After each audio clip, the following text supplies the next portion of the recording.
గారి 190వ జన్మదినోత్సవ సందర్భముగా మరి MMBC చర్చిలో పాలు పంపులు పంచుకుంటున్నటువంటి ప్రతి ఒక్క దేవుని బిడ్డకు మన ప్రభువును రక్షకుడైన యేసయ్య నామమున మీకు అందరికీ వందనములు. మరి నాకు ఈ అవకాశం ఇచ్చిన పాస్టర్ గారికి కృతజ్ఞతలు తెలియజేసుకుంటున్నాను. ఈ ప్రార్థనా కూడికను సంధ్యా ప్రియదర్శిని గారి ప్రార్థనతో మనము ప్రారంభించుకుందాం. కళ్ళు మూసుకున్నట్లయితే ప్రార్థించుకుందాం. మా స్తుతుల సింహాసనంపై ఆసీనుడు వగ నా ప్రియ పరలోకపు తండ్రి, నీ ఘనమైన నామమునకు స్తుతి స్తోత్రములు చెల్లిస్తున్నాం. దేవా, ఎక్కడ ఇద్దరు ముగ్గురు నీ నామపేట ఏకీభవించి ఉంటారో వారి మధ్య మీరుంటానన్నారు. ఈ చక్కటి సాయంకాల వేళలో నాతో మీరున్నందుకే స్తోత్రాలు చెల్లిస్తున్నాం. దేవా అయా, ఇక్కడ ఏర్పరచబడిన నా తండ్రి సందర్భాన్ని మీరు ఎరిగిన దేవుడు నా తండ్రి. అయా, ఇదిగో నాన్న జాన్ ఎవరెక్ట్ గారిని జ్ఞాపకం చేసుకునే గొప్ప తరుణాన్ని మాకు ఇచ్చారు. అయా, మీ వాక్యం అంటుంది నీతిమంతుని జ్ఞాపకం చేసుకున్న ఆశీర్వాదం అన్నారు. ఈరోజు నా తండ్రి తన జన్మదిన సందర్భంగా నా తండ్రి చిన్నగా మందగా చేరి నేను స్తుతించబోతుండగా అంత గొప్ప దైవజనుని నా తండ్రి నా దేవా మాకు మీరు అనుగ్రహించిన విధానాన్ని బట్టి స్తోత్రాలు. నీ దాసుని దర్శనంతో మీరు ఇక్కడికి నడిపించారు, పరిచర్యలో తోడుగా ఉన్నారు, తన కుటుంబంలో మీరు తోడుగా ఉన్నారు. నా తండ్రి తన యొక్క జీవితకాలం ముగించుకునేంత వరకు నాయన నీ సాధనంగా నీ కుమారుని మీరు వాడుకున్నందుకు మీకు వేల కొలది స్తోత్రాలు చెల్లిస్తున్నాం. ఇక్కడ సజీవులుగా ఉన్న మేము నా తండ్రి నీ దాసుని పోలి నడుచుకునే అనుభవం మాకు దయచేయండి. తన పరిచర్య విధానం మాకు నేర్పించండి, తన జీవించిన విధానాలు మాకు నేర్పించండి.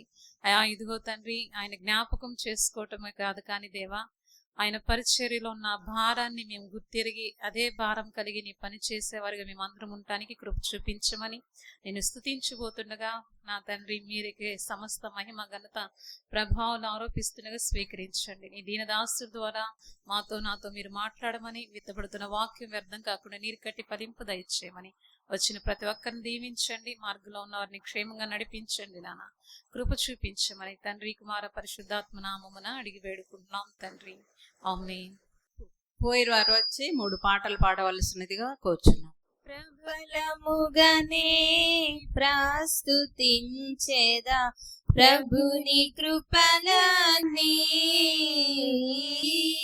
ప్రబలముగానే ప్రస్తుతించేదా ప్రభుని కృపలన్నీ, ప్రతిదినము నిన్ను ప్రచురపరచేదా, ప్రతిదినము నిన్ను ప్రచురపరచేదా ప్రభుడా నా విభుడా, ప్రబలముగానే ప్రస్తుతించేదా ప్రభుని కృపలన్నీ.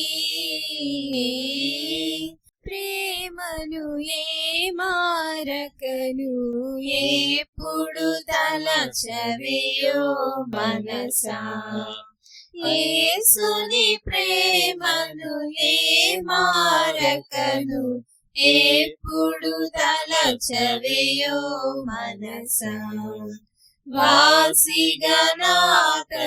వరనామమును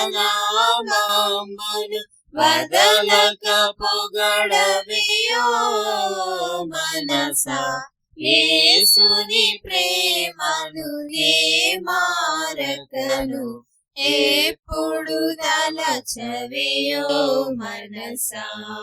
సాక్ష్యమిచ్చేదా మన స్వామి యేసు దేవుడంచు సాక్ష్యమిచ్చేదా, సాక్ష్యమనగా కనిన వినిన సంగతులను తెలుపుటయే సాక్ష్యమిచ్చు కొరకు నన్ను స్వామి రక్షించెనంచు సాక్ష్యమిచ్చేదా, మన స్వామి యేసు దేవుడంచు సాక్ష్యమిచ్చేదా, దిక్కు దశలు లేని నన్ను దేవుడెంతో కనికరించి మక్కువతో నాకు ఎట్లు మనశ్శాంతినిచ్చినాడు సాక్ష్యమిచ్చెదా, మన స్వామి యేసు దేవుడంచు సాక్ష్యమిచ్చెదా.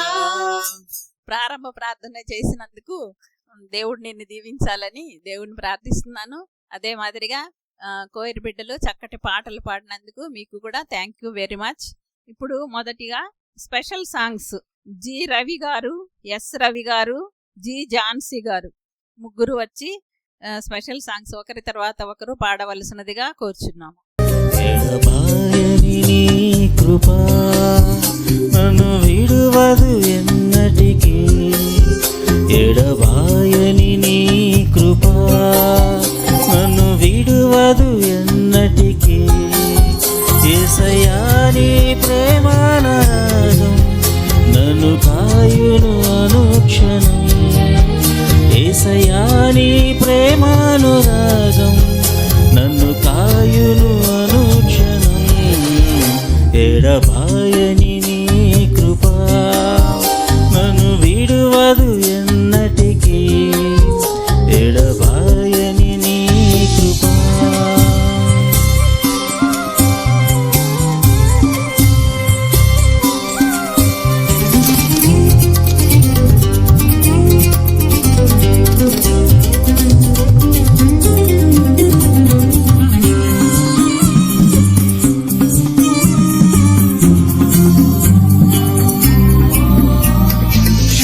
కప్పులోయలలో కష్టాల కడగండ్లలో కడలేని కడలిలో నిరాశ నిస్పృహలో, శోకపులోయలలో కష్టాల కడగండ్లలో కడలేని కడలిలో నిరాశ నిస్పృహలో, అర్థమే కాని ఈ జీవితం ఇక వ్యర్థమని నేననుకొనగా, అర్థము కాని ఈ జీవితం ఇక వ్యర్థమని నేననుకొనగా, కృపా కనికరము గల దేవా ఆ కష్టాలు కడలిని దాటించితివి, కృపా కనికరము గల దేవా ఆ కష్టాలు కడలిని దాటించితివి, ఎడబాయని నీ కృపా నన్ను విడువదు ఎన్నటికీ, ఎడబాయని నీ కృపా. నాతో నీవు మాట్లాడినచో నీ బ్రతికెదను ప్రభు, నీ బ్రతికెదను ప్రభు, నా ప్రియుడా నా హితుడా నా ప్రాణనాథుడా నా రక్షక, నాతో నీవు మాట్లాడినచో నీ బ్రతికెదను ప్రభు. మధుర మధుర మధుర సేవా యేసు ప్రభు సేవా, మధుర మధురం దేవదూతలకును లేని దైవజనుని సేవా, దేవదూతలకును లేని దైవజనుని సేవా, దేవసుతుని సంగ సేవా, దివ్యమౌ సువార్త సేవా, దివ్యమౌ సువార్త సేవా, మధుర మధుర మధుర సేవా యేసు ప్రభు సేవా, మధుర మధురం.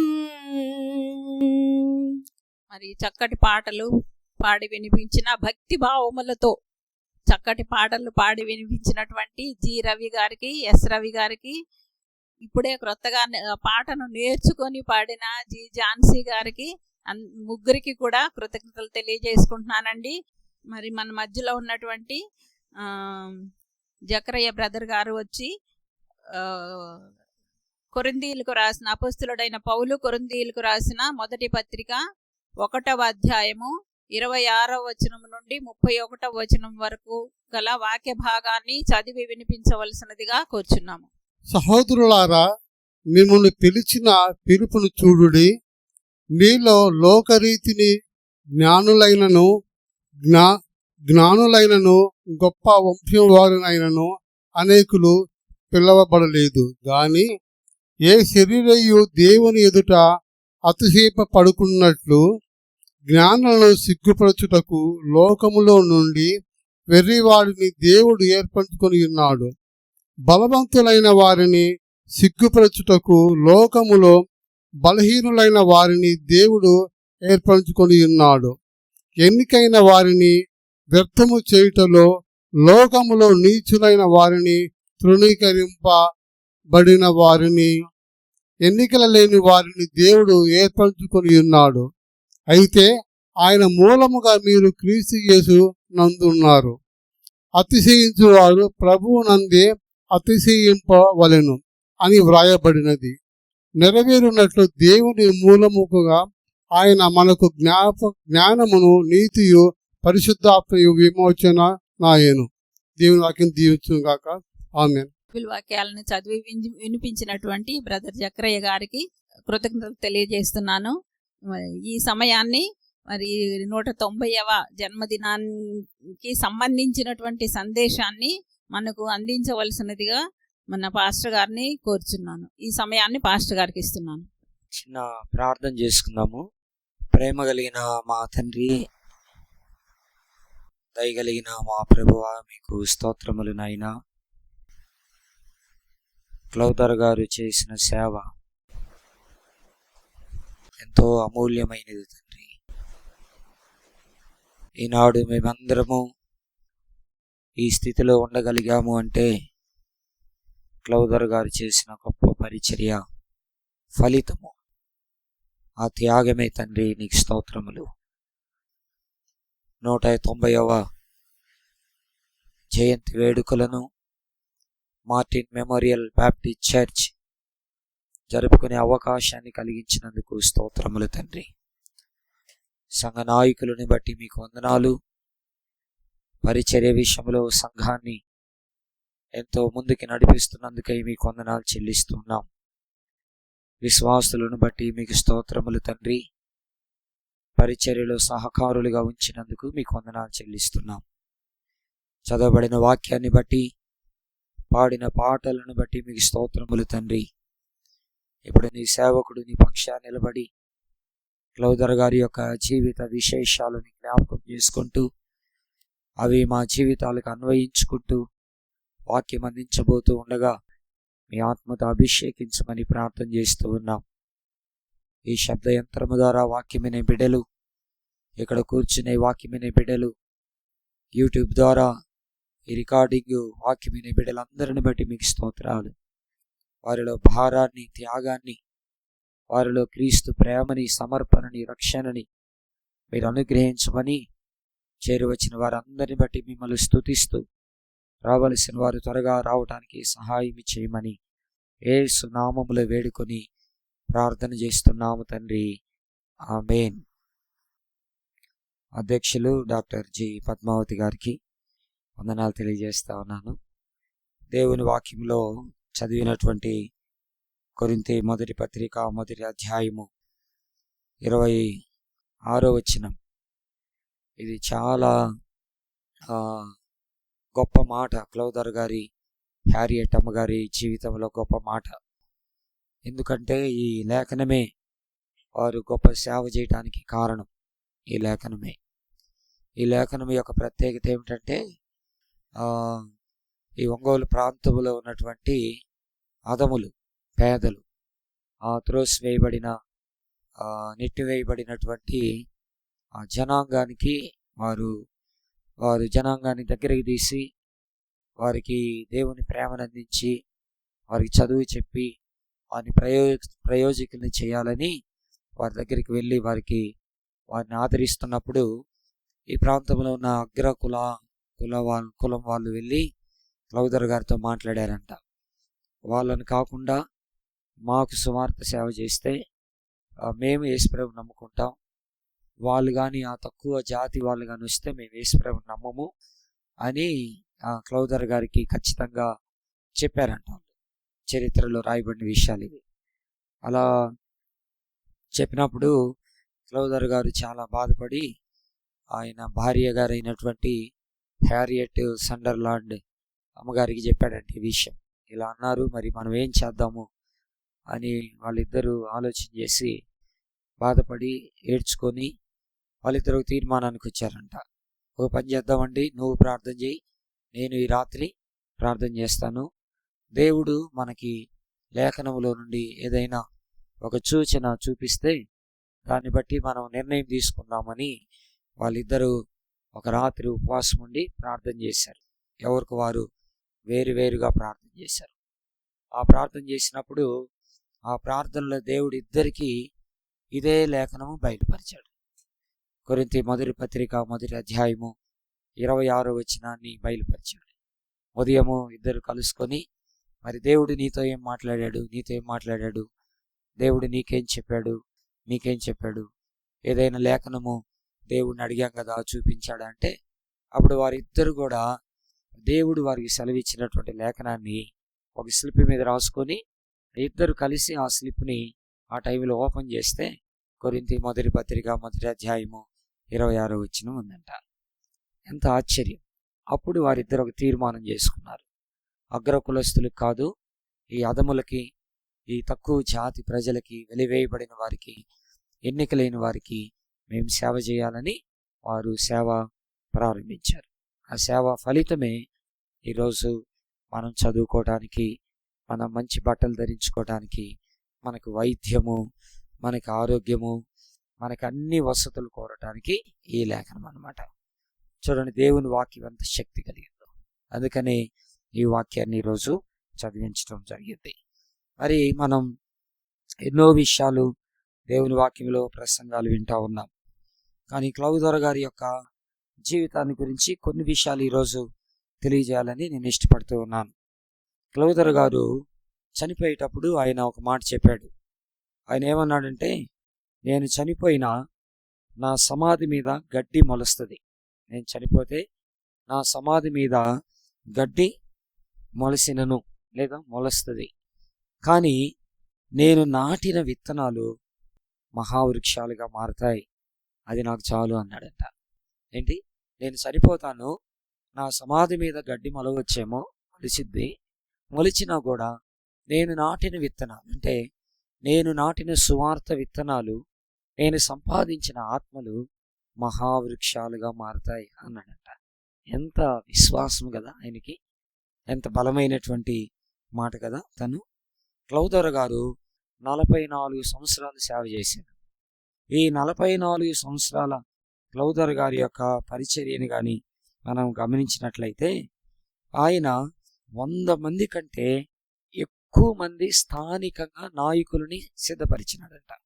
100 మంది కంటే ఎక్కువ మందిని స్థానికంగా నాయకులని సిద్ధపరిచాడు. స్థానికంగా అంటే ఎక్కడ?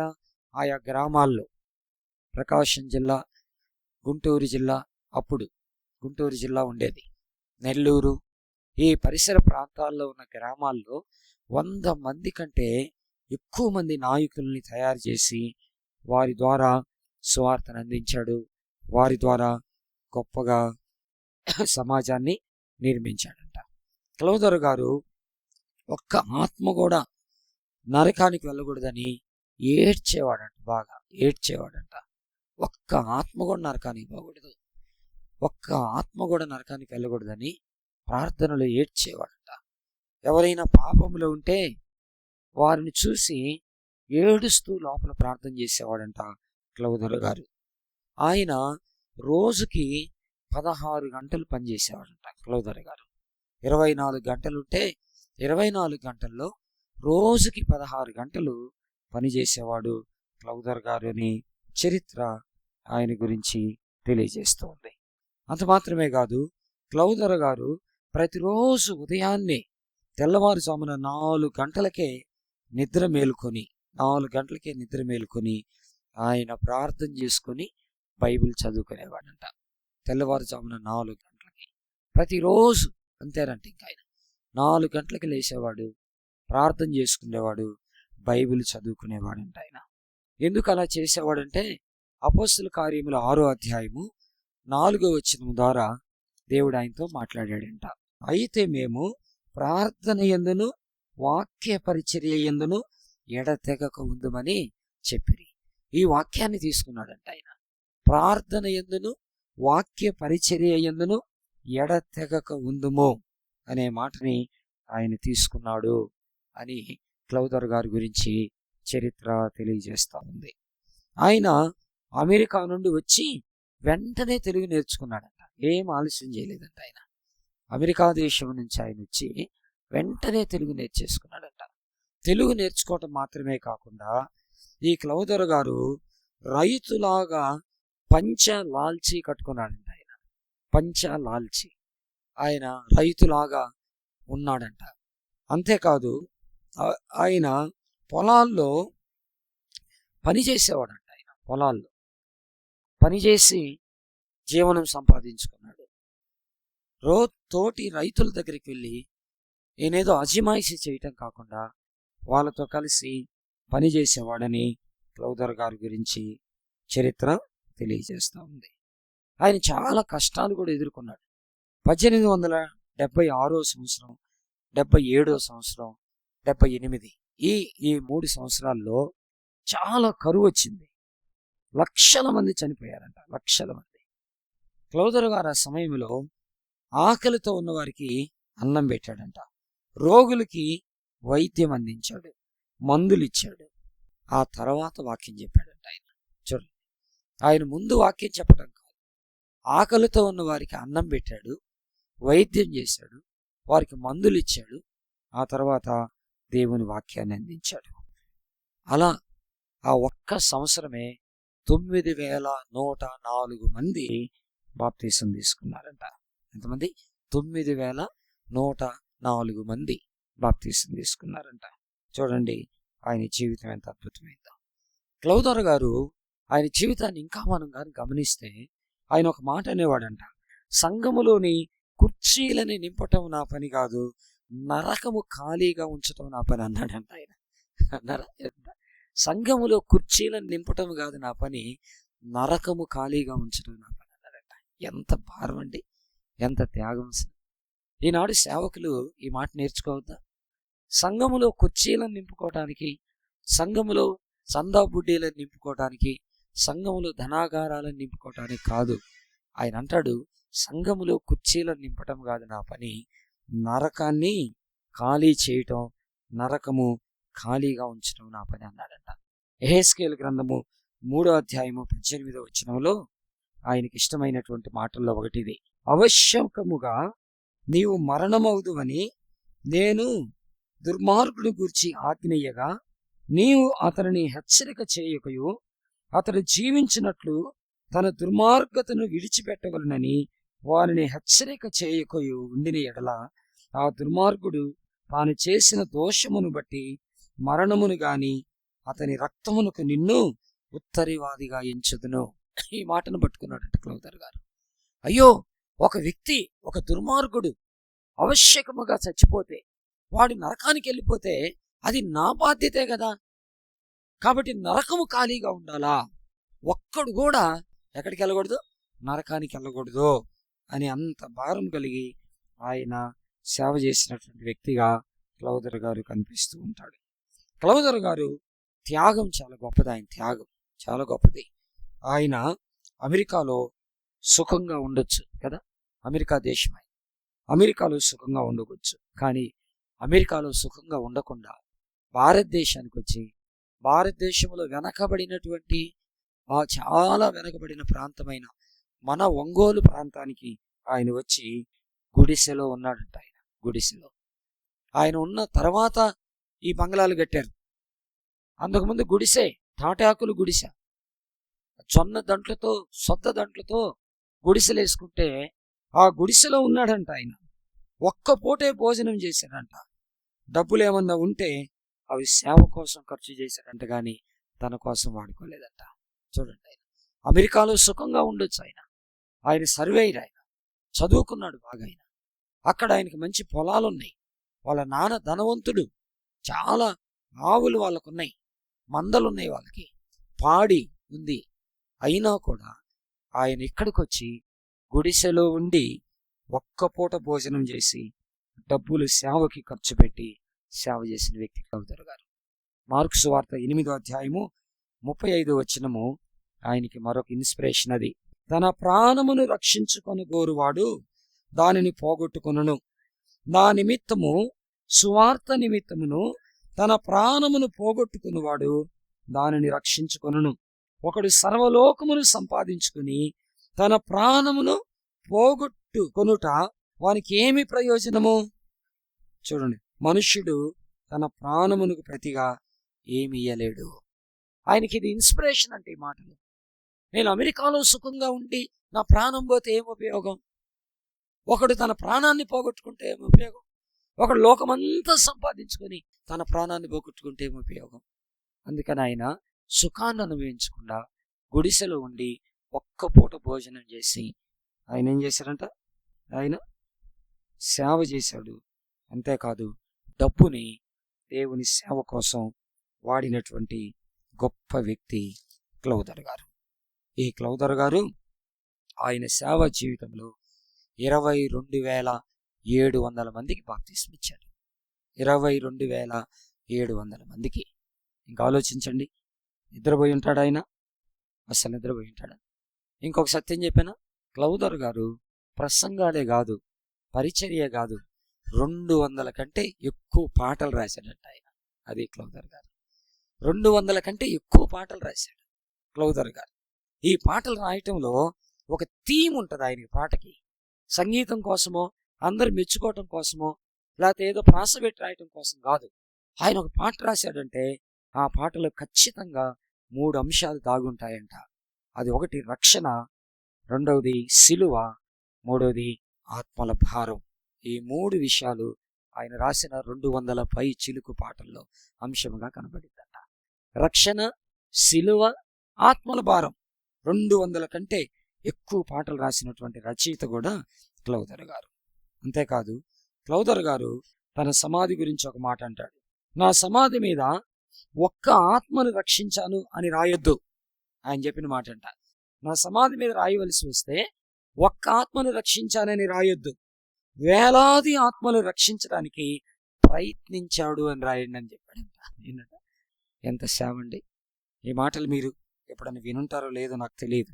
నేను చాలా కష్టపడి ప్రార్థన చేసుకుని ఆయన చరిత్రని దాదాపుగా 1 నెలన్నర నుంచి నేను సేకరించుకుంటా ఉన్నాను, క్లౌదర్ గారి జీవితాన్ని.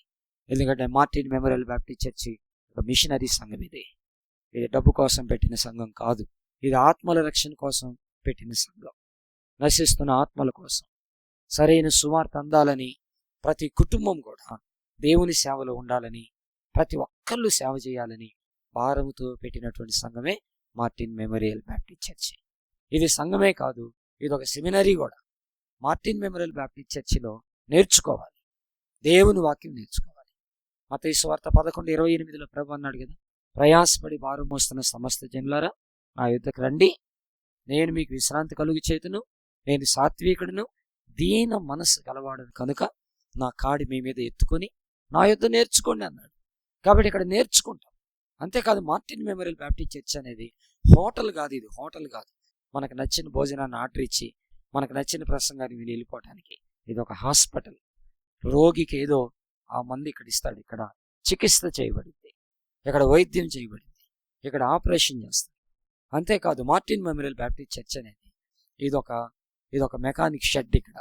ఇక్కడ బండ్లన్నిటిని కూడా సర్వీసింగ్ చేయటం, టింకరింగ్ చేయటం, నట్లు లూజ్ అయితే టైట్ చేయటం, టైట్ అయితే లూజ్ చేయటం, పంచర్లు వేయటం, అలాంటిది చర్చి.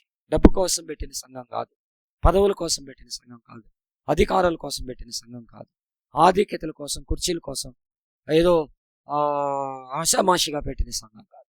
ఒక మిషనరీ చర్చి ఈ చర్చి అని చెప్పడానికి నేను సంతోషిస్తున్నాను. మరి మిషనరీ అంటే ఏంటి? క్లౌదర్ గారు మిషనరీ కదా. మార్టిన్ చర్చిలో కూడా ఇన్ని ఫొటోస్ ఉన్నాయి కదా.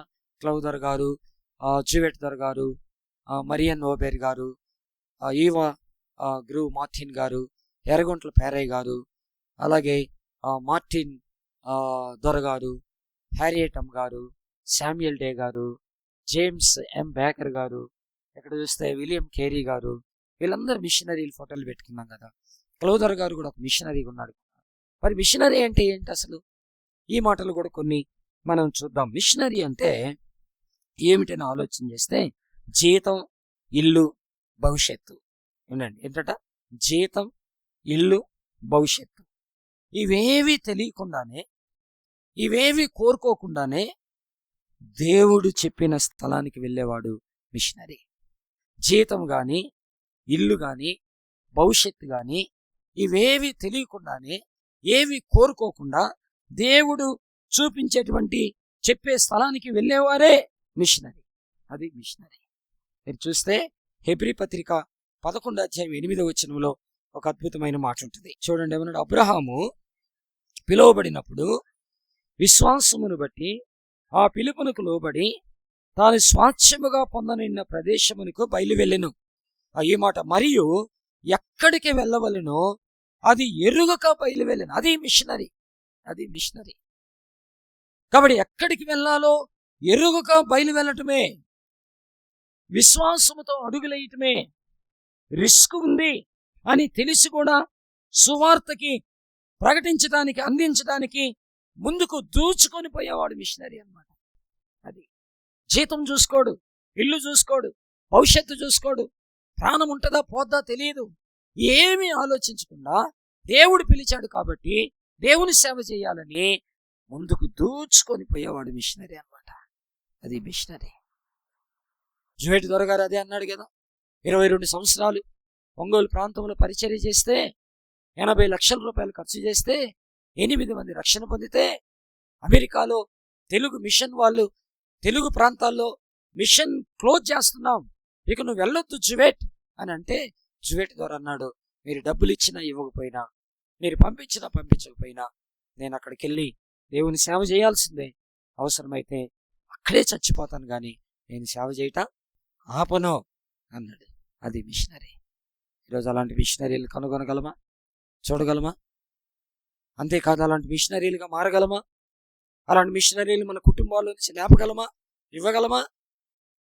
ఒక ఛాలెంజ్గా తీసుకోవాలండి. మీరు ఆలోచించండి. క్లౌదర్ గారు, ఆయన భార్య నెల్లూరులో ఒక కూతురుంది, ఆమె పేరు నెల్లూరమ్మ అని పెట్టుకున్నాడు. ఆమెకు ఒక కొడుకు పుట్టాడు, ఆయన పేరే మార్టిన్ గారు. ఆ కొడుకుని సేవకి ఇచ్చేశారు. చూడండి, దేవుని సేవకి ఇచ్చేశారు. ఆ కూతురు క్లౌదర్ గారు ఎన్నో శ్రమలు పడి సేవ చేస్తే, ఆయన కూతురు అల్లుడు కూడా సేవ చేస్తే, వాళ్ళకి పుట్టిన పిల్లలు కూడా దేవుని సేవేనండి. దేవుని సేవే. పోనీ మార్టిన్ దొర గారు ఏమైనా సుఖంగా ఉన్నాడు? ఆయన ఎన్ని కష్టాలు పడ్డాడు. కంబము, మార్కాపురము, పొదిలి, గిద్దలూరు, బాపట్ల, చీరాల, చినగంజాము, కొత్తపట్నము, పల్లెపాలెం, ఈతముక్కల, కొప్పోలు, ఒంగోలు, ఈ పరిసర ప్రాంతాల్లో విస్తారమైనటువంటి సేవ చేసి ఎన్నో కష్టాలు పడిన మార్టిన్ దొర గారు 2 కొడుకులుంటే 2 కొడుకులు కూడా దేవుని సేవకి ఇచ్చేశారండి. అది కదా మిషనరీ. ఈ రోజుల్లో మన కుటుంబంలో నుంచి సేవకులు లేరు, మన పిల్లలు సేవకులు లేరు, మిషనరీ లేరు. కొన్నిసార్లు మనం మిషనరీ పరిచర్యకి త్యాగం చేయలేకపోతా ఉన్నాం, సమర్పించుకోలేకపోతా ఉన్నాం. ఆ భారం మనకి మాటల్లోనే కనబడుతుంది కానీ చేతల్లో కనబడట్లేదు, చేతల్లో కనబడట్లేదు. కాబట్టి జీతము లేకపోయినా, ఇల్లు లేకపోయినా, భవిష్యత్తు తెలియకపోయినా, దేవుని పిలుపు అందుకొని ఎక్కడికి వెళ్ళాలో తెలియకపోయినా పో అంటే వెళ్ళిపోయేవాడే మిషనరీ. విశ్వాసముతో అడుగులేశాడు. రిస్క్ ఉందని తెలుసు, అయినా కూడా సువార్తకి ముందుకు దూచుకొని పోయి పరిచర్య చేశారు. త్యాగంతో క్రీస్తు కోసం పనిచేసేవాడు మిషనరీ. త్యాగంతో క్రీస్తు కోసం, ఆశతో పనిచేసేవాడు కాదు, కోరికలతో పనిచేసేవాడు కాదు, సుఖంతో పనిచేసేవాడు కాదు. త్యాగం ఉందండి మిషనరీలో. క్రీస్తు కోసం పనిచేయటం అంటే ఎంతో త్యాగం. ఏం త్యాగము? కుటుంబాన్ని త్యాగం చేశాడు, సుఖాన్ని త్యాగం చేస్తారు, భాషని త్యాగం చేస్తారు, ఆహారాన్ని త్యాగం చేస్తారు. అన్నీ వదిలి దేవుడు చూపించు దేశాలకు వెళ్ళిపోయేవాడు మిషనరీ. ప్రాంతాలకే కాదు, దేశాలకు వెళ్ళిపోతాడట. కుటుంబాన్ని త్యాగం చేస్తాడు, సుఖాన్ని త్యాగం చేస్తాడు. భాష మీకు తెలుసా? ఇంగ్లీష్ వాళ్ళది, కానీ వాడికి వెళ్ళిపోతే ఏ భాష మాట్లాడాలో తెలియదు. కోయ భాష అయితే కోయ భాష నేర్చుకుంటున్నారు, లంబాడీ భాష అయితే లంబాడీ భాష నేర్చుకుంటున్నారు, యానాది భాష అయితే యానాది భాష నేర్చుకుంటున్నారు, తెలుగు భాష అయితే తెలుగు భాష నేర్చుకుంటున్నారు, మలయాళం అయితే మలయాళం నేర్చుకుంటున్నారు, హిందీ అయితే హిందీ నేర్చుకుంటున్నారు. ఎక్కడికి ఎంత త్యాగం! వారు దేవుని సేవ చేయటానికి వారి భాషను కూడా మర్చిపోయి వారు వెళ్ళిన ప్రదేశంలో భాషను నేర్చుకొని దేవుని సేవ చేస్తారు మిషనరీలు. ఎంత త్యాగం అండి, ఎంత త్యాగం వల్ల. దేవుని వాక్యం చెప్తుంది కదా, లూకాసు సువార్త 14వ అధ్యాయము 33వ వచనం చూడండి. ఆ ప్రకారమే మీలో తనకు కలిగినదంతయు విడిచిపెట్టువాడు నా శిష్యుడు కానేరడు అన్నాడు. అది మిషనరీ. ఏంటంట? తనకు కలిగినదంతయు విడిచిపెట్టేవాడంట. అంటే మిషనరీ ఏంటి? తన కుటుంబం ఉంటే కుటుంబం వదిలేస్తా ఉన్నాడు. విలియం కేరీ గారిని గమనించండి. క్రీస్తు 1805 సంవత్సరంలో ఇంగ్లాండ్ దేశం నుంచి భారతదేశానికి వచ్చి కలకత్తా దగ్గర సిలంపూర్ అనే ప్రాంతానికి కదా, మొన్న ఇటీవల కొన్ని నెలల క్రితం మన శుభాకర్ పద్మాంటి అన్న వాళ్ళ సిస్టర్ వాళ్ళు వెళ్ళారు, కలకత్తా వెళ్ళారు. వెళ్ళి విలియం కేరీ గారి సమాధి చూశారు, కాలేజీ చూశారు, ఆ ప్రాంతాలన్నీ చూసుకొని ప్రార్థన చేసుకొని సంతోషించి వచ్చారు. అప్పుడు కూడా అనుకున్నారు ఆయన సమాధి చాలా అద్భుతమైన పరిస్థితిలో ఉంటే, అవకాశం ఉంటే మార్టిన్ చర్చి తరపున మనం కట్టిస్తే బాగుండన్నంతగా వాళ్ళు ఆ ప్రేమను అక్కడ వ్యక్తపరిచిన పరిస్థితి కూడా చూస్తా ఉన్నాం. విలియం కేరీ గారు చూడండి, ఎక్కడికి వచ్చాడా, కొడుకు చనిపోయాడు అయినా సేవ ఆపలేదు, భార్యకి పిచ్చి పట్టింది అయినా సేవ ఆపలేదు, అన్నం లేదు అయినా సేవ ఆపలేదు, డబ్బు లేదు అయినా సేవ ఆపలేదు, 42 భాషలు నేర్చుకుని బైబిల్ని తర్జుమా చేశాడు ఆయన. ఇది కదా త్యాగం చేయటం, అది మిషనరీ. ఓరక మిషనరీల గురించి మాట్లాడుకుంటున్నారు, చాలా భయంకరం. ఈరోజు నేను ఒక ప్రసంగం విన్నాను, ఉదయాన్నే క్లౌడ్ స్టాచ్యూ దగ్గర ఒక ప్రసంగం విన్నాను. ఆ ప్రసంగం వింటే ఆ ప్రసంగాన్ని చూసినప్పుడు ఎంత అన్యాయం వేసిందో కదా, ఎంత దారుణం వేసిందో. నిజంగా చాలా అది విన్నాక చాలా బాధపడుతుంది. మనం వెళ్ళి తలకొండపాడు వెళ్ళి ఆ సమాధిని, ఎర్రగొండ్ల పేరయ్య గారి సమాధి చాలా అద్భుతమైన స్థితిలో తిప్పల్లో ఉందని తెలుసుకొని మనం వెళ్ళి దాదాపు 2,67,000 రూపాయలు ఖర్చు పెట్టేసి ఆయన చరిత్రని ఇది మాసిపోకూడదని బయటికి తీస్తే అసలు వీళ్ళు చేసిన వాళ్ళ పేరు పోయి వేరే పేరు చెప్పేసి వాళ్ళతో మాట్లాడటం అయిపోయింది. వాళ్ళ మిషనరీ పరిచర్య గురించి మాట్లాడుతూ ఉన్నారు. పులిపీటల మీద కూడా అబద్ధాలు గట్టిగా చెప్పటం, గట్టిగా అరిసి చెప్పటం, కేకలేసి చెప్పటం, ఒప్పించేటట్టుగా చెప్పటం. వాళ్ళు ఎవరు అంటారు కదా, అబద్ధం 100 సార్లు గట్టిగా చెబితే నిజం అయిద్దా? అవుతుంది కదా. దేవుడికి కూడా లెక్క చెప్పాలి కదా. ఎంత భయంకరం. మళ్ళీ మనం మిషనరీ పరిచర్య అని అనటము ఎంతవరకు న్యాయము ఒకసారి పరీక్షించాలి. కాబట్టి వాక్యం చెప్తుంది మిషనరీ త్యాగంతో కూడినటువంటిది. తన కలిగినదంతయు వదులుకొని, కుటుంబాన్ని వదులుకునేవాడు, సుఖాన్ని వదులుకునేవాడు, భాషను వదులుకునేవాడు, ఆహారాన్ని వదులుకునేవాడు, అన్నీ వదిలి దేవుడు చూపించి దేశానికి వెళ్ళేవాడే మిషనరీ. ఇలా చెప్పొచ్చు, నాకు ఏమొస్తుంది అని కాదు, నేను ఏమి ఇవ్వగలను అనే మనసు కలిగిన వాడు మిషనరీ. ఏంటంట, నాకేమొస్తుంది అనేవాడు కాదు మిషనరీ, నేనేమి ఇవ్వగలను వీళ్ళకి, నేనేమి ఇవ్వగలను అనుకునేవాడే మిషనరీ. ఇంకా మిషనరీ గురించి, వారి ప్రార్థనా జీవితాన్ని గురించి ఆలోచన చేస్తే, మిషనరీ ప్రార్థనా జీవితం, మిషనరీ అంటే ఎవరో చెప్తా ఉన్నాను ఈ సమయంలో. ప్రతి చిన్న విషయానికి, ప్రతి చిన్న నిర్ణయానికి ఉపవాసముతో భాష రాకపోయినా, డబ్బులు లేకపోయినా ప్రార్థనని ఆయుధముగా చేసుకునేవాడు మిషనరీ. ఎవరంటే మిషనరీ ప్రతి చిన్న విషయానికి, ప్రతి చిన్న నిర్ణయానికి ఉపవాసముతో, భాష రాకపోయినా, డబ్బులు లేకపోయినా ప్రార్థనని ఆయుధముగా చేసుకునేవారు మిషనరీ. బైబిల్ చెప్తుంది, అపోస్తల కార్యముల గ్రంథము 13వ అధ్యాయము 2వ వచనం, వారు ప్రభువుని సేవించుచు ఉపవాసము చేయుచుండగా పరిశుద్ధాత్మ నేను బర్నబాను పౌలును పిలిచిన పని కొరకు వారు నాకు ప్రత్యేక పరుషుడని వారితో చెప్పాను. అంతటి వారు ఉపవాసం ఉండి ప్రార్థన చేసి వారి మీద చేతులుంచి, చెప్పండి, వారిని పంపించెను.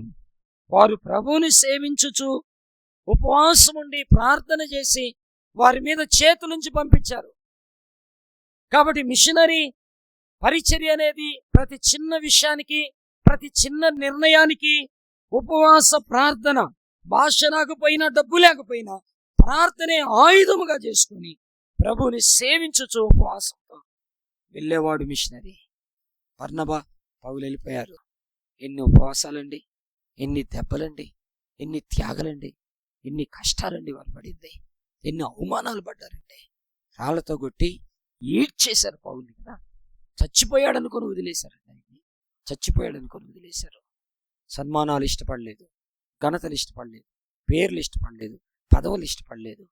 ఉపవాసముతో ప్రార్థన చేసి సేవ చేశాడండి. అది మిషనరీ కదా.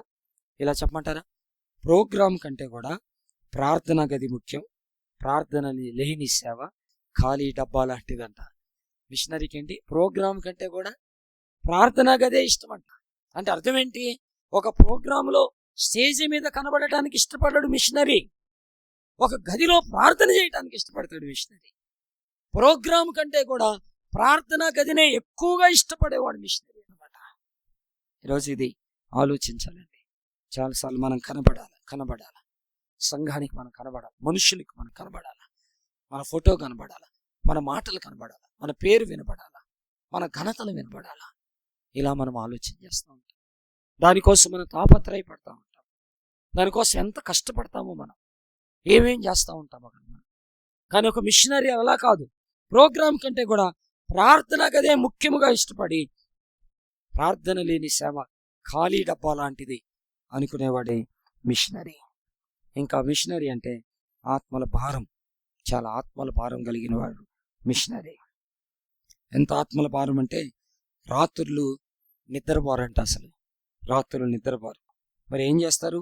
ఈ ఊరిలో యేసు లేని వారు చనిపోతాడేమో, యేసు లేకుండా చనిపోతాడేమని రాత్రులు భారంతో ప్రార్థన చేస్తుంటాడంట. అది మిషనరీ. రాత్రులు నిద్ర పట్టదంట వాళ్ళకి, కంటి మీద కొనుక్కుండదంట. ఎందుకంటే వారు ఏ ప్రాంతానికైతే మిషనరీగా వెళ్తారో, ఎవరైనా యేసు ప్రభువుని నమ్మకుండా ఈ ప్రాంతంలో చచ్చిపోతాడేమో అని రాత్రులు ప్రార్థన చేస్తూ ఉంటాడంట. అది ఆత్మల భారం, మిషనరీ ఆత్మల భారం. నిజంగా చాలా ఆశ్చర్యం వేసిందండి నేను తెలుసుకున్నప్పుడు. క్లౌదర్ గారు నిద్రపోయేవాడు కాదు. 16 గంటల పరిచర్య, 16 గంటలు.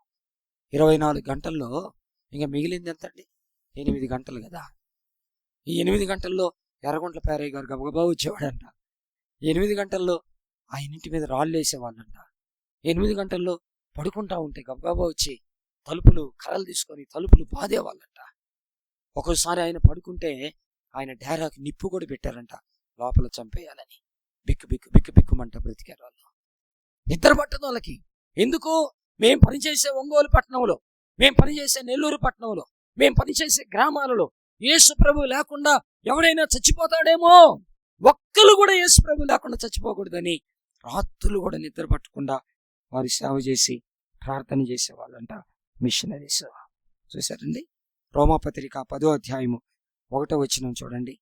సహోదరులారా, ఇశ్రాయేలీలు రక్షణ పొందవలనని నా హృదయాభిలాషయు వారి విషయమై నేను దేవునికి చేయు ప్రార్థన అయ్యున్నదే. ఏంటంట? ఇశ్రాయేలీలు రక్షణ పొందాలని నా హృదయాభిలాష. మిషనరీ ఏం చేస్తాడంటే వాళ్ళు ఉండే ఊరిలో వాళ్ళు రక్షణ పొందాలని, యేసును తెలుసుకోవాలని, బాప్తిసం పొందాలని, పాపముల నుంచి బయటికి రావాలని, విగ్రహారాధన నుంచి బయటికి రావాలని, ఈ ఆచారాల నుంచి బయటికి రావాలని హృదయాభిలాషతోటి నిద్రపోకుండా ప్రార్థన చేస్తాడంటండి. అది కదా machinery.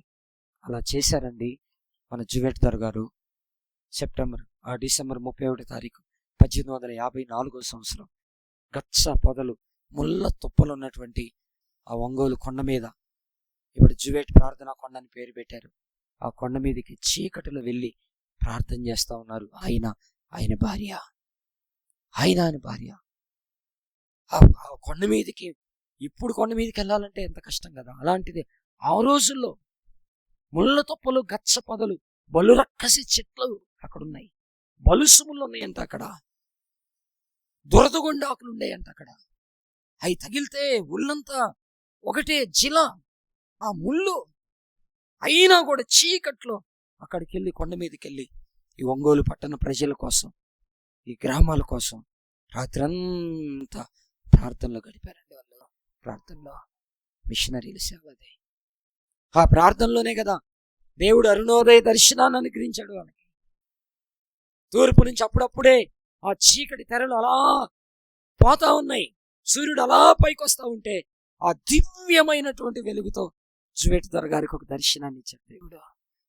Jewett memorial Baptist church వేల మంది అక్కడ ప్రభువుని ఆరాధించడం కనబడిందంట. వేల మంది చదువుకుంటున్నట్టు కనబడిందంట. చీకటిలో నుంచి వెలుగులోకి ప్రవాహముగా ప్రజలు రావటం కనబడిందంట. ఆ ప్రార్థనలో ఆ దర్శనాన్ని చూడగలిగారు. రాత్రులు నిద్రపోయేవాళ్ళు కాదు. అది మిషనరీల గురించి మాట్లాడుకోవటం కాదండి. ఆ భారం మనకి, మన పిల్లలకి రావాలా, మనకి, మన కుటుంబాలకి రావాలా, మన సంఘాలకి రావాలా. ఇశ్రాయేలీలలో ఏంటంట, ఎవరు నశించిపోకుండా రక్షణ పొందాలని నా హృదయాభిలాష, అందుకే వారి కోసం ప్రార్థన చేస్తున్నానన్నాడు పౌలు. ఆదివారం ఆయన జీవితంలో ఒక మాట చెప్తాను. ఆదివారం ఆరాధనలో కూర్చున్న వారి కంటే, ఆదివారం ఆరాధనలో కూర్చుంటారు కదా, క్లౌదర్ గారు అంటారు, ఆదివారం ఆరాధనలో కూర్చున్న వారికే కాదు, ఈ పదం చూడండి, ఆదివారం ఆరాధనలో కూర్చున్న వారికే కాదు, బయట ఉన్న కోట్ల మంది విషయంలో నేను భారం కలిగి ఉన్నాను అన్నాడంట ఆయన. ఏంటి, ఆయన కళ్ళ ముందు ఆదివారం ఆరాధనలో కూర్చున్న వాళ్ళు కనబడితే ఆయన అంటాడు, ఆదివారం ఆరాధనలో కూర్చున్న వారికి మాత్రమే కాదు, బయట ఉన్న కోట్ల మంది విషయంలో భారం కలిగి ఉండాలి, ఆ భారం నాకుంది అని అన్నాడు ఆయన. ఎక్కడి నుంచి నేర్చుకున్నాడు ఈ మాట? అన్ని బైబిల్లోనే మీకు చెప్తున్నాను, ప్రతి పాయింట్కి ఒక రెఫరెన్స్. యోహాను సువార్త 10వ అధ్యాయము 16వ వచనం, ఈ దొడ్డివి కానీ వేరే గొర్రెలు నాకు కలవు, వాటిని కూడా నేను తోడుకొని రావాలా. అదే ఆయన, దొడ్డివి కానీ వేరే గొర్రెలు నాకు కలవు, వాటిని కూడా నేను తోడుకొని రావాలా. మనం అనుకుంటున్నాము ఆరాధనలో కూర్చున్న వాళ్ళని చూసుకొని మురిసిపోతున్నాం, కానీ బయట నశించిపోతున్న ఆత్మలు ఉన్నాయి, కోట్ల కొలది ఆత్మలు ఉన్నాయండి. ఇంకా వాళ్ళ సంగతి ఏంటి? మీ ఇంట్లో గుడికి రాని వాళ్ళు ఉన్నారు, ప్రార్థన చేయని వాళ్ళు ఉన్నారు, రక్షణ పొందిన వాళ్ళు ఉన్నారు, బాప్తీసం తీసుకుని వాళ్ళు ఉన్నారు, దేవునికి సమర్పించుకోకుండా ఉన్న వాళ్ళు ఉన్నారు. కాబట్టి క్లౌదర్ గారు అంటారు, ఆరాధనలో కూర్చున్న వారికే కాదు, బయట ఉన్న కోట్ల మంది విషయంలో నేను భారం కలిగి ఉన్నాను. ఇది నా భారం. ఎందుకంటే దొడ్డివి కానీ వేరే గొర్రెలు ఉన్నాయి, వాటిని కూడా నేను తీసుకొని రావాలా. ఇది మిషనరీ అంటే ఇది. మిషనరీ అంటే ఎవరికేదో టైటిల్ తగిలించుకోవటం కాదు, వాళ్ళని ఫోటోలు పెట్టుకోవటం కాదు, వాళ్ళ గురించి మాట్లాడటం, పాటలు రాసుకోవటం, పాటలు పాడటం కాదు. ఒక మిషనరీ అంటే ఏంటో ఈ రాత్రి మనం తెలుసుకోవాలి. ఇంకా మిషనరీ వాక్యమునికి విధేయత చూపిస్తాడు, అంతే. ఇంకా అతనికి తెలిసింది ఏంటంటే, always obey to the word of God, that's all. ఎప్పుడైనా సరే వేరే విషయాల మీద మొక్కు ఉండదు ఆయనకి. పదవి ఉండాలని, ప్రెసిడెంట్ అవ్వాలని, సెక్రటరీ అవ్వాలని, ఆయనే నిలబడాలని, పదవులు, డబ్బు ఉండాలని, లేకపోతే రాజకీయ నాయకులు వాళ్ళతో అందరికి బాగా తెలిసిపోవాలని, ఇట్లాంటి తత్వం కాదు. ఎప్పుడు కూడా దేవుని వాక్యానికే విధేయత. ఇదే ఇంకా ఆయన, వేరే ఆలోచన ఉండదు. అంటే ఎలాంటిది? వెళ్ళు అంటే వెళ్తాడు, కూర్చో అంటే కూర్చుంటాడు, నిలబడంటే నిలబడతాడు, పడుకో అంటే పడుకుంటాడు, వద్దు అంటే ఆగిపోతాడు. దేవుని వాక్యం అంతే. ఇంకా ఇది ఎలా క్లౌదర్ గారికి ఎలా ఇది, మిషనరీకి ఎలా ఇది? అపోస్తల కార్యముల గ్రంథము 16వ అధ్యాయము 6వ వచనం నుంచి 10వ వచనం వరకు, ఆసియాలో వాక్యం చెప్పకూడదని పరిశుద్ధాత్మ వారిని ఆటంకపరిచినందున వారు ఫ్రుగియా, గలతియా ప్రదేశముల ద్వారా వెళ్ళిరి. ముసియా దగ్గరకు వచ్చి బితునియాకు వెళ్ళుటకు ప్రయత్నం చేసిరు, గాని యేసు యొక్క ఆత్మ వారిని వెళ్ళనీయలేదు, అంతే, ఆగిపోయారు. ఇంకంతే. Always obey the word of God, that's all. ఒక మిషనరీ పని అది, వాక్యానికే విధేయత. మనుషులకు గాని, డబ్బుకు గాని, అధికారులకు గాని, పదవులకు గాని దేనికి తల వంచరండి, దేనికి లొంగరండి. అవసరమైతే తలైన నరికేపించుకుంటారు, కానీ వాక్యానికి తప్ప ధైర్యం దానికి విధేయత చూపించరు కదా. ఇంకా ఏం రాశాడు? యేసు యొక్క ఆత్మ వెళ్ళనీయలేదు. అంతటా వారు ముసియాను దాటిపోయి త్రోయకు వచ్చిరి. అప్పుడు మాసిదోనియా దేశస్థుడు ఒకడు నిలిచి, నీవు మాసిదోనియాకు వచ్చి మాకు సహాయం చేయమని అతన్ని వేడుకున్నట్టు రాత్రి వేళ పౌలునకు దర్శనం కలిగింది.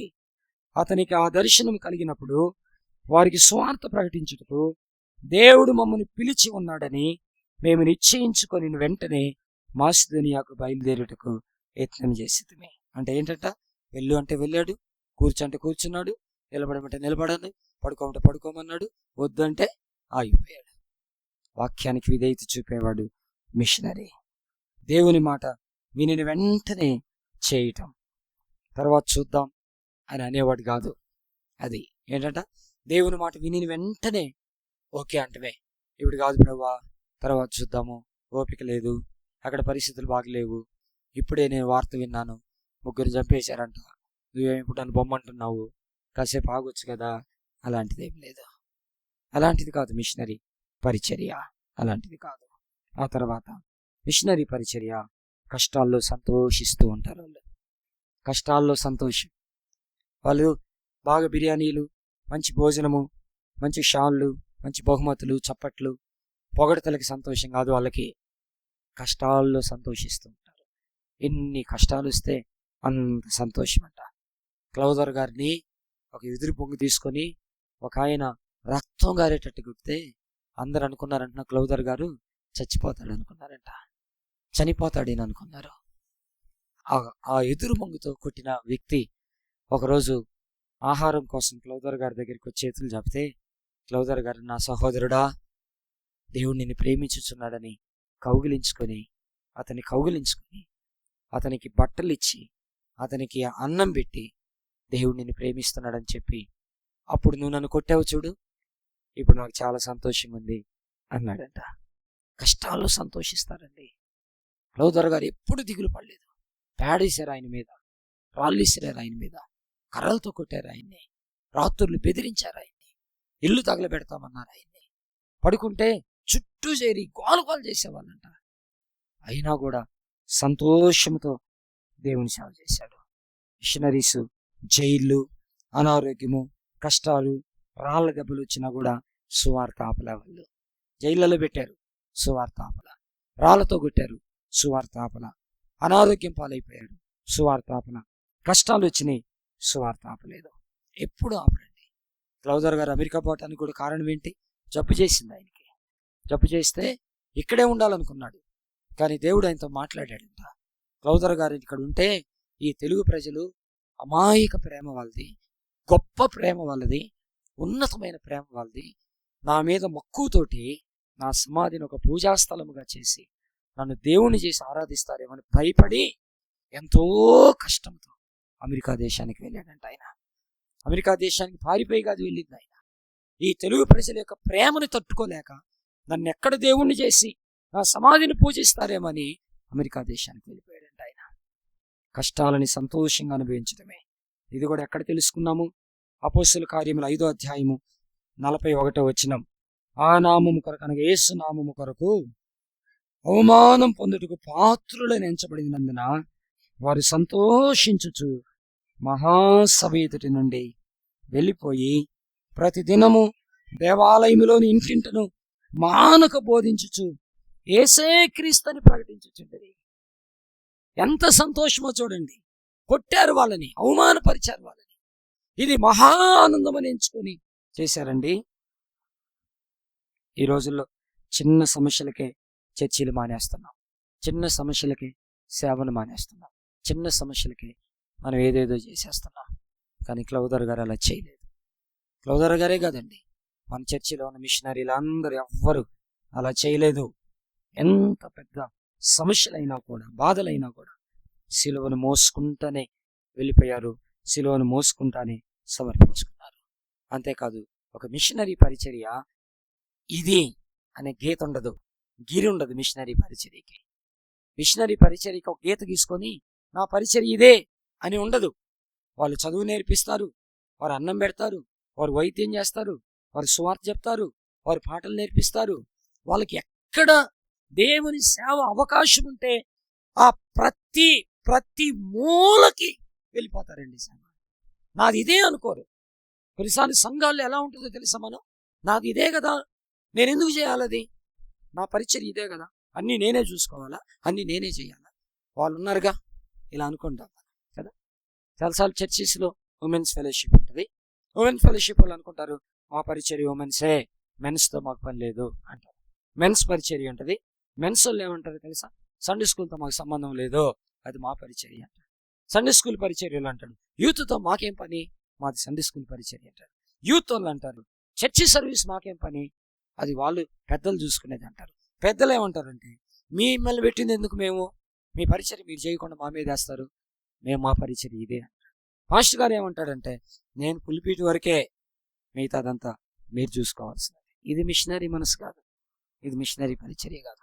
ఎక్కడ అవకాశం దొరికిద్దా, ఎక్కడ గ్యాప్ ఉందా, ఎక్కడ సందుందా, ఎక్కడ లోటుందా, ఎక్కడ ఉందా అని వెతుక్కొని పరిచర్య చేయటం. కలవదొర గారు కలరా వ్యాధితో ప్రజలు బాధపడుతుంటే వాళ్ళకెళ్ళి సేవ చేశాడు. దాత కరువు వచ్చి చచ్చిపోతా ఉంటే వాళ్ళకెళ్ళి సేవ చేశాడు. అవునండి, వైద్యం లేకపోతే వాళ్ళకెళ్ళి వైద్యం చేశాడు. వాక్యం లేకపోతే వాక్యం చెప్పాడు.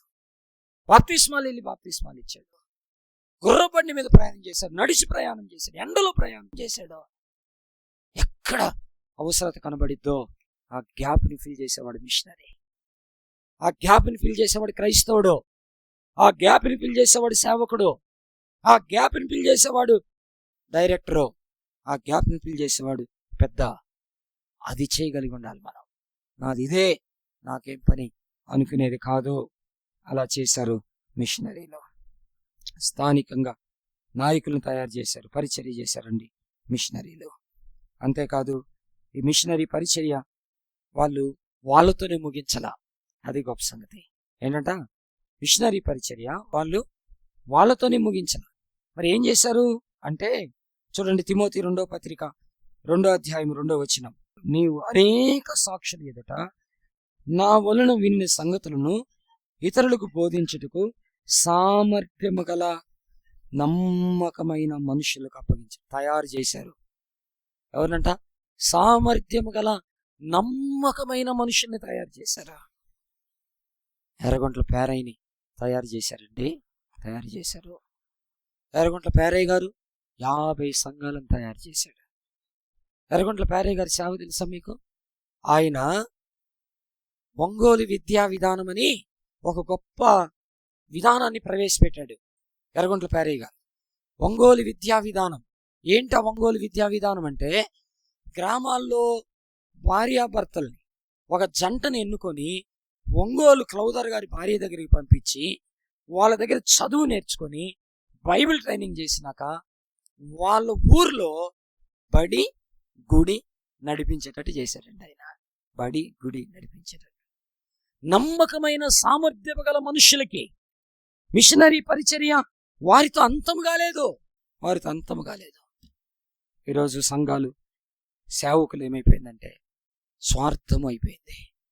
వారితోనే నాతోనే సంఘం అయిపోవాలి అనే స్థాయికి వచ్చేసారు. నేనే ఇంకా, లేదంటే నా కొడుకులు, లేదంటే నా కూతుర్లు, లేదంటే నా అల్లుళ్ళు, లేదంటే నా బామర్దులు, నా బావలు. కుటుంబ పరిపాలన అయిపోయిందండి సంఘాలు ఇప్పుడు. దేవుని దర్శనము, దేవుని పిలుపు, దేవుని విధానము ఇవైనా ఇప్పుడు నా కుమారుడికి పిలుపున్నా లేకపోయినా, నా కుమారుడికి దర్శనమున్నా లేకపోయినా, నా కుమారుడికి మారు మనసున్నా లేకపోయినా, నా కుమారుడికి భారమున్నా లేకపోయినా, ఈ సంఘము ఎక్కడ పోతో వేరే వాళ్ళు వస్తారని వీడిని తీసుకొచ్చి బలవంతంగా పెట్టడానికి సిద్ధపడ్డాము. కానీ నాయకుల్ని, సేవకుల్ని, నమ్మకమైన వారిని తయారు చేయటం లేదు. ఇప్పుడు మన ప్రాంతంలోనే చూడండి, చరిత్ర కలిగిన సంఘాలు ఏమైపోయినాయి? స్వార్థముతోటి ఏమైపోయినాయి?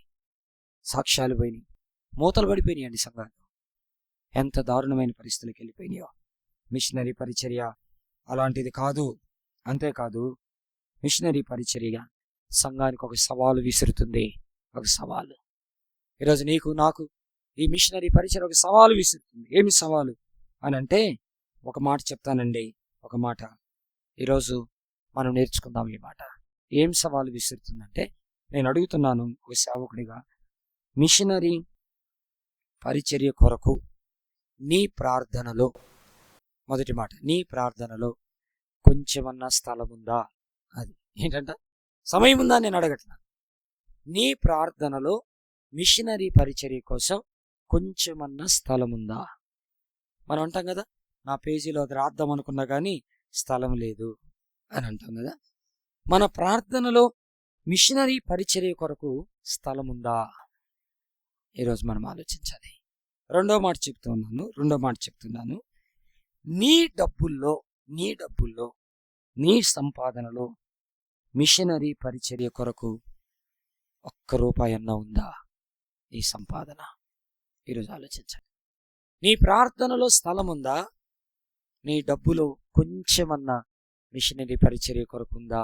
ఈ సంపాదన, ఇది ఆలోచించాలి. మూడవది చాలా ముఖ్యమైన మాట, నీ ఇంటిలో నుంచి మిషనరీ ఉన్నాడా? ఉంటాడా? ఈరోజు ఆలోచించాలి.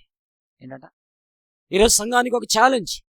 క్లౌదర్ గారి యొక్క 190వ బర్త్డే సందర్భంగా ఈ మీటింగ్లో అందరిలాగా మనం కూడా ఆ బ్రేక్ఫాస్ట్ ఇచ్చి బిర్యానీ పెట్టుకొని, లేకపోతే కేక్ కట్ చేసుకొని, టపాసులు పేల్చుకొని మనం హ్యాపీ బర్త్డే క్లౌదర్ గారు అని చెప్పుకొని పోవటానికి కాదు.